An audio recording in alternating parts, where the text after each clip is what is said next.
কবির দাঁড়িয়ে হবে এই যে এই যে আয় আয় আয় আয় আয় আয় আয় আয় আয়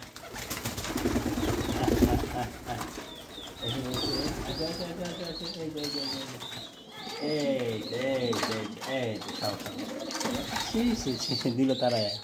কেন ওকে তারাই দিল বন্ধুরা আপনারা দেখছেন হ্যাঁ ক্ষমতার কি বাহাদুরি এখন আবার ও চলে আসবে কিন্তু ওকে ও খেতে দিবে না দেখুন বন্ধুরা এ হচ্ছে আমার ছোট্ট খামার আপনারা দেখছেন ভিডিওটি আহ আহ আহ আহ আহ আহ আহ আহ আহ আহ আহ আহ আহ ওগুলো চলে আসবে কিন্তু এই একাই দখল করছে আহ আহ আহ আর একটা সাদা কবুতর চলে আসলো